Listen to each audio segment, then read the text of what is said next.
Don't settle for bad socks. Get comfort and grip at an affordable price with Pure Grip Socks Pro. Choose from 18 different colors at puregripsocks.com. Let's face it, if it's not Nike, Adidas, or Puma, the vast majority just aren't buying it. However, we're now into 2024, and if New Balance isn't on your radar yet, what are you doing? Especially if you're looking for the best bang for your buck from a pair of top-end football boots. Ladies and gentlemen, say hello to the brand new, or should I say new in a bunch of very small ways, New Balance Tekela V4 Plus Pro. The refresh, if you will, of the original V4 Pro Low that came out last year pretty much out of nowhere and was genuinely one of the most underrated boots of 2023. I think the same can be said about the V4 Plus Pro, which I have to applaud New Balance for in not calling it a new model, because it isn't necessarily that. However, improvements have been made, and they've also maintained the same very, I don't want to say affordable, but reasonable retail price of $215, which is significantly less than what you'll pay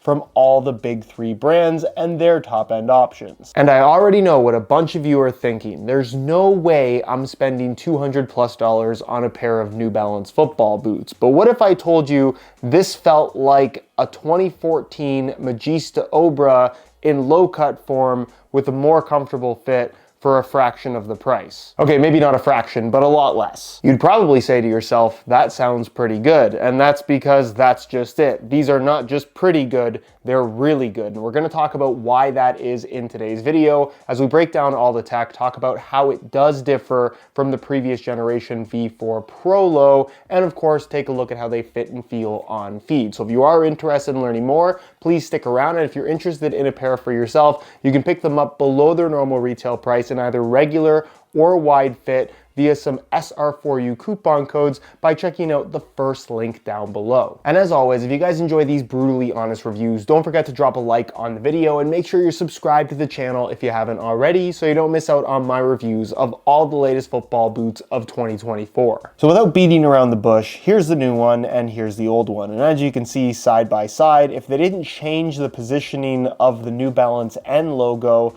there really isn't much of a visual difference between the two, although I will say, as much as I liked the look of this boot, I think this is genuinely one of the best looking New Balance boots they've ever put out, although that's just a matter of personal opinion. What you will notice is that the texturing in the toe box area in particular is a little bit more gritty on the surface than what you found on the previous generation, and you'll also notice this kind of wavy micro texturing you have on both the lateral and medial side of the football boot. It spans the exact same area on the new model, but it's just a little bit of a different type of pattern. Maybe a more significant this time around. You even have it a little bit within the elasticated knit across the top of the foot. But other than those elements, at least externally, there isn't a huge difference between the two, which is the main reason why if you already have the V4 Pro Low and they're in good shape, I wouldn't say that there is much of a reason to go out and upgrade, with the expectation being that these are going to be a huge improvement. I do think the new one is better, but not by much. With that said, the reworked engineered knit upper of the V4 Plus Pro is honestly the softest material I think we've ever seen from New Balance on a pair of football boots. It's incredibly pliable, very sock-like, has a very subtle amount of padding to it, and in general, if you're looking for that kind of knitted sock-like feel, that again, relating it back to the 2014 Magista Obra, part of the reason why those boots were so popular, this, like I said, feels like a more comfortable variation of that boot, in that the heel in particular, not the strongest aspect of the early mid-cut boots from Nike, that is a very strong element of the Tekela V4 Pro Low, in that the lockdown is fantastic, and so is the overall comfort. So from a touch perspective, it's sock-like in terms of being very thin and pliable, but does have that little bit of softness to it as well. Of course, you do have that added micro texturing in the forefoot, and then of course the new pattern for the texture on either side. I wouldn't say that's particularly noticeable in terms of additional grip on the ball. The finish for the most part is pretty standard in terms of being relatively slick without being overly slippery. And then of course you do maintain, again, something that's very Magista-esque or CTR 360-like, is that off-center lacing system being pushed to the medial side. So you have a little bit of a cleaner surface here, kind of towards the outside of the foot rather than the inside, which really gives this nice sensation of a super clean touch on the ball, free of any laces in this particular area of the foot. I also really like the positioning of this lacing system for the sake of comfort. Of course, the boots do feature a one-piece upper construction still,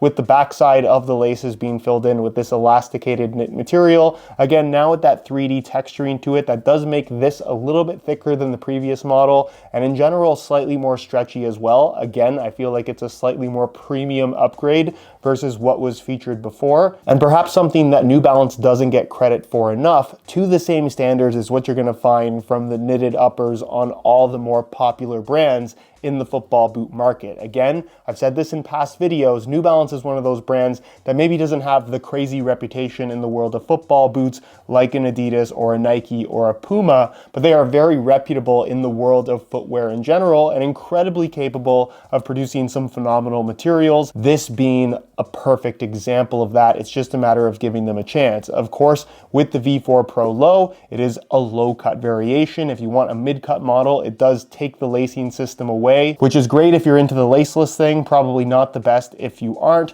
Nonetheless, the heel itself does have an internal plastic structure to it, and in general has this very contoured shape, plenty of padding in there, and this really soft microfiber material. Again, pretty well the same as the previous model, but in terms of a heel liner that really grabs your heel and holds it in place in the most comfortable way possible, this is a very, very good design, which brings us to probably the most significant change, or I should say one of the more significant changes coming from the previous model. The insole, still fully removable. They've changed the liner in that it's no longer that kind of soft silicone Infinigrip material. This is just a standard mesh, so I would argue a little bit of a downgrade in that regard. I really like the slightly sticky finish of that gray material they used to use, but the insole itself uses their fuel cell foam, fully 3D molded, and it's definitely a little bit thicker than what you'll find on most football boots. However, and disappointingly, I really don't think it feels that different from other high-end football boot insoles. It looks very nice, it feels very premium,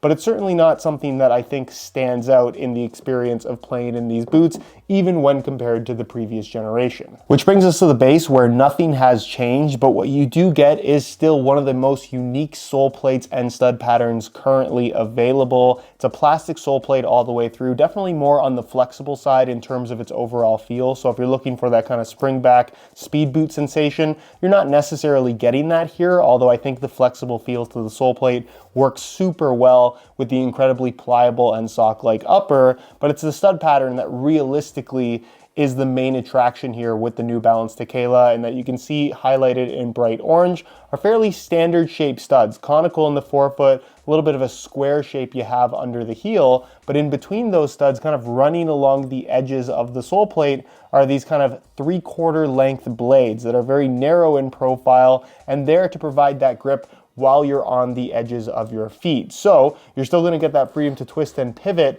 from the rounded studs, but when you're pushing off on those edges, you're getting that little bit of extra bite from these studs on the extremities, which I think is a really cool idea. And while I'm not really a big fan of the whole boots by position thing, I think particularly for a goalkeeper, having studs so close to the edge of your feet when you're constantly pushing off to dive legitimately seems like something that could be beneficial to you in the long term. That's not to say that you can't slip with this stud pattern, but I think as far as ideas go and legitimate innovation in the world of football boots, this is a very cool feature and overall a great performing sole plate and stud pattern. Which brings us to the weight, where I think it's always fun to compare the new model to the old model, both in the same size 9.5 US. Not really expecting a huge difference given how similar these two boots are. Nonetheless, here is the standard V4. They weigh in at 7.05 ounces, the equivalent of 200 grams exactly. Remember those numbers, change the scale back to ounces, and we'll throw on the V4 Plus,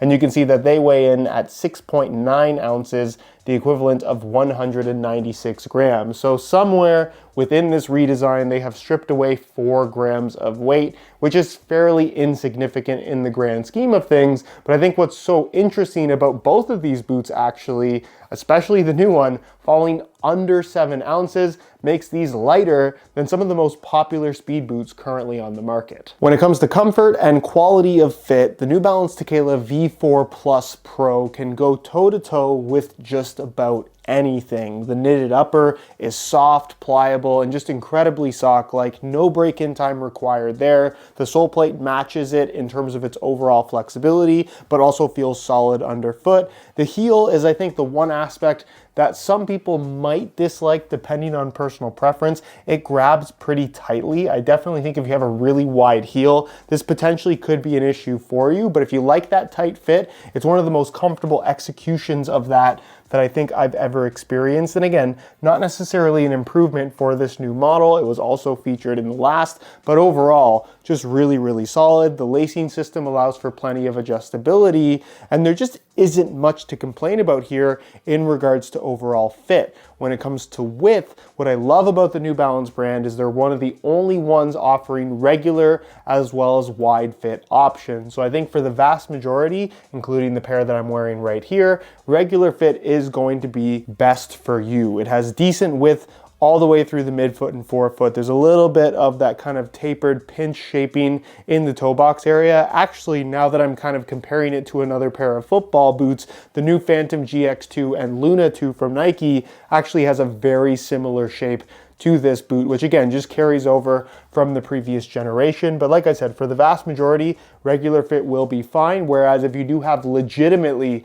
super wide feet, going for that wide fit variation will give you more width and more volume. That should work really well for a wider foot type. And then as far as sizing is concerned, I'm wearing these in my usual size 9.5 US, and the fit and the length is perfect. So if you are looking to get a pair for yourself, I would strongly recommend going true to size in order to achieve the best possible fit. So in conclusion, the New Balance V4 Plus Pro Low is a little softer, a little bit more comfortable, and a little bit lighter than the already great model it replaces. At $215, it is one of the best value for money options in that high-end category, and the option of regular as well as wide fit from a football boot that is as comfortable as these are, I think makes them a phenomenal option for the vast majority on the market for a pair of sock boots. Unfortunately, the sad reality is this will be one of the best football boots of 2024 that you probably won't buy because instead of a swoosh, there's an N.